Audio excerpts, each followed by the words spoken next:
ದೇವರು ಹೇಳಿದ್ದಾನೆ, ಎಚ್ಚರಿಕವಾಗಿರಿ. ಸೈತಾನ ನಿಮ್ಮನ್ನು ಹಿಡ್ಕೊಂತದ, ಸೈತಾನ ನಿಮ್ಮನ್ನು ಶೋಧಿಸ್ತದ.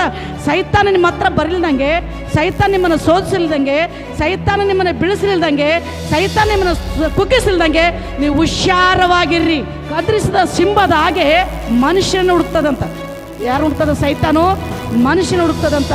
ಯಾರನ್ನ ಹಿಡ್ಕೊಳ್ಳಿ, ಯಾರನ್ನು ಎಲ್ಲಿ ಹೋಗಬೇಕು, ಯಾರ ಮನೆಗೆ ಹೋಗಬೇಕು, ಯಾರ ಮನೆ ಎಲ್ಲಿ ಬಲಹೀನತದ ಇರುತ್ತದಲ್ಲ ಅಲ್ಲಿ ಹೋಗೋದು ಹಿಡ್ಕೊಳ್ಳಿಕ್ಕೆ ಸಾಧ್ಯ. ದೇವರ ಶಕ್ತಿ ನಮ್ಮ ಹತ್ರ ಇರುವಾಗ, ದೇವರ ಬಲ ನಮ್ಮ ಹತ್ರ ಇರುವಾಗ, ದೇವರ ಅಭಿಷೇಕ ನಮ್ಮ ಹತ್ರ ಇರುವಾಗ, ಪಾತ್ರೆಯನ್ನು ನಮ್ಮ ಹೃದಯದಲ್ಲಿ ತುಂಬಿಕೊಳ್ಳುವಾಗ ಆ ಸೈತಾನನ್ನು ಗದರಿಸಲಿಕ್ಕೆ ಸಾಧ್ಯ. ಅಂತ್ಯ ದಿನದಲ್ಲಿ ಪ್ರತಿಯೊಂದು ಕುಟುಂಬದಲ್ಲಿ ಪ್ರಾರ್ಥನೆ ಇರಬೇಕು, ಪ್ರತಿಯೊಂದು ಜೀವಿತದಲ್ಲಿ ಪ್ರಾರ್ಥನೆ ಇರಬೇಕು, ಪ್ರತಿಯೊಂದು ಕುಟುಂಬದಲ್ಲಿ ಏನು ಉಪವಾಸ ಪ್ರಾರ್ಥನೆ ಇರಬೇಕು.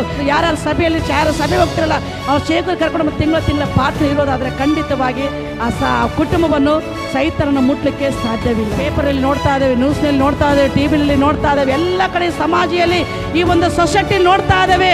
ಆದರೂ ಬೆಳಗ್ಗೆ ಎದ್ರೆ ಎಷ್ಟೋ ಸಾಯಂಕಾಲ ಅಂತ ಎಷ್ಟೋ ಸುದ್ದಿಗಳು ಆದರೂ ಒಂದು ಈ ರೀತಿಯಾಗಿ ಕೇಳ್ತಾ ಇರ್ತವೆ ಅಂತ ನೋಡ್ತಾ ಇದ್ದೇವೆ. ಪ್ರೇನ ಸಹೋದರಿ, ಅಂತ್ಯಕಾಲ ಬಂದಿದೆ. ಈಗ ಕೊನೆಯ ದಿನದಲ್ಲಿ ನಾವಿದ್ದೀವಿ, ಪ್ರಕಟಣೆ ಗಂಧದಲ್ಲಿ ಇದ್ದೀವಿ. ನಾವೀಗ ಎಲ್ಲಿದ್ದೀವಿ? ಕೊನೆಯ ಪುಸ್ತಕದಲ್ಲಿದ್ದೀವಿ, ಪ್ರಕಟಣೆ ಗಂಧದಲ್ಲಿದ್ದೀವಿ, ಅಂತ್ಯ ದಿನಗಳಲ್ಲಿದ್ದೀವಿ, ಅಂತ್ಯ ಕಾಲದಲ್ಲಿದ್ದೀವಿ. ಕರ್ತನ ಬರೋ ದಿನಗಳ ಹತ್ರವಾಗಿದೆ. ಅಲ್ಲಲ್ಲಿ ಭೂಕಂಪಗಳು, ಅಲ್ಲಲ್ಲಿ ಸುನಾಮಿಗಳು, ಅಲ್ಲಲ್ಲಿ ಆಕ್ಸಿಡೆಂಟ್ಗಳು ಅಲ್ಲಲ್ಲಿ ಆಗ್ತಾ ಇದ್ದಾವೆ. ಅಲ್ಲಲ್ಲಿ ಅನೇಕ ಜನರು ಹುಟ್ಟೋದು ಕಮ್ಮಿ ಆಗಿದೆ, ಲೋಕ ಬಿಟ್ಟು ಹೋಗೋದು ಜಾಸ್ತಿ ಆಗ್ತಾ ಇದೆ. ಸೈತಾನನು ಮನುಷ್ಯನ ಹುಡುಕ್ತದಂತ. ಯಾರನ್ನ ಹಿಡ್ಕೋಬೇಕಂತ ಹುಡುಕ್ತದಂತ. ಆ ಸೈತಾನ ಗದರಿಸ್ಬೇಕಂತ.